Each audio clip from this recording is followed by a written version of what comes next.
The ghost of Robert Mugabe's legacy continues to haunt the headlines as his youngest son Bellarmine Chatunga Mugabe faces life-altering charges in South Africa.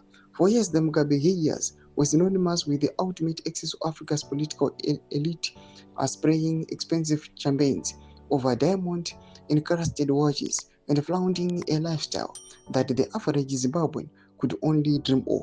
Salabina Mashkobranyi watches game over for Chatunga Mugabe. More charges spell up. He is an illegal migrant. Fresh and shocking details emerge. Salabina Mashkobranyi Kopanko any to subscribe or like on the bell icon. Timna Mnamo Branyi Pumpkins. But on a fateful night last week, the music stopped. The night of terror at the family prestigious Hyde Park home.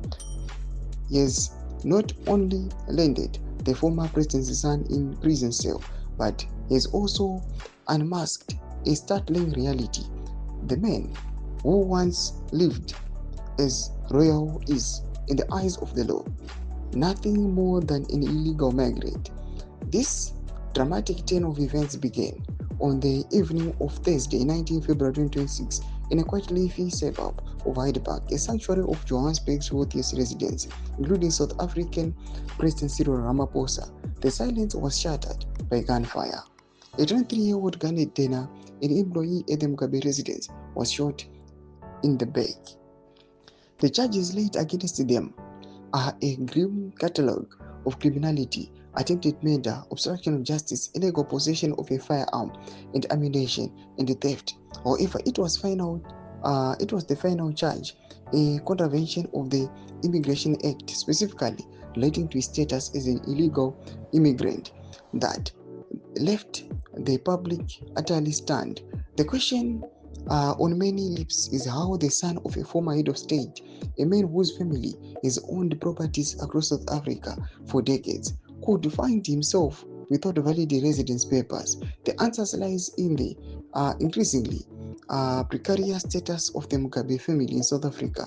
Despite Grace Mugabe, Bellarmine's mother, being born in Benoni, the South African government has consistently denied his claims to citizenship. For Chatunga, who has called South Africa home for years, the expiration of his resident status or the failure to secure proper documentation has rendered him an undocumented foreigner in a country currently gripped by intense debate over illegal immigration. The irony of Mugabe being charged as an illegal migrant has not been lost on the public, sparking considerable discussion amongst the Zimbabwean diaspora. Doma developments arubuda pangwa ino pano ya Chatunga bina comment section mero zavungura any more kudipa msarbe chitko ichi. So subscribe or like chat on the bell icon.